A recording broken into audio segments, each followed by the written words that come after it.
L'éditorial du Figaro. Trump est ressuscité, va-t-il se réinventer? Par Philippe Gély. Souriant, mais pas euphorique, le menton impérial, une décontraction lui donnant presque l'air blasé, Donald Trump a pris acte de sa victoire comme d'une évidence.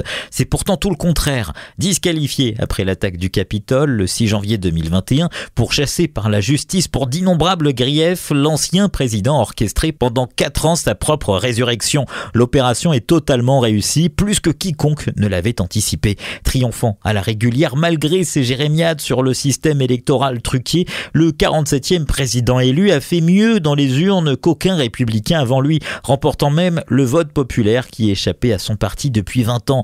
Quand ses records de 2020 n'avaient pas suffi face à Joe Biden, il est cette fois porté à la Maison-Blanche par une déferlante de la ceinture du Sud au mur bleu du Midwest. Il progresse auprès des minorités latino et afro-américaines, limite les dégâts dans l'électorat féminin, gagne autant qu'il perd sur la question de l'avortement, remporte le débat sur l'immigration, la sécurité et l'économie. Sur sa lancée, il renverse le Sénat et pourrait avoir les pleins pouvoirs si la Chambre des représentants reste républicaine. La question est maintenant de savoir ce que Trump II va faire de ce mandat phénoménal.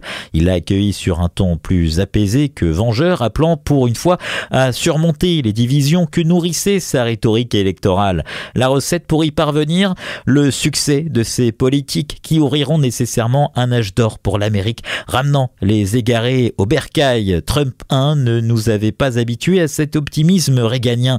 On verra vite s'il cherche à se réinventer pour laisser une empreinte dans l'histoire ou si son appétit de revanche est le plus fort.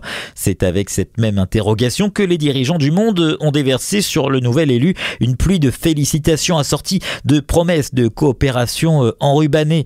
En fait, chacun se demande à quelle sauce il va être mangé, hormis quelques complices idéologiques comme le Hongrois Viktor Orban qui mise peut-être sur une connivence illusoire. Emmanuel Macron a joué sur les deux tableaux, rappelant à Trump le bon vieux temps dans un tweet en anglais, puis associant le chancelier allemand Olaf Scholz à un appel au sursaut de l'Europe dans le nouveau contexte.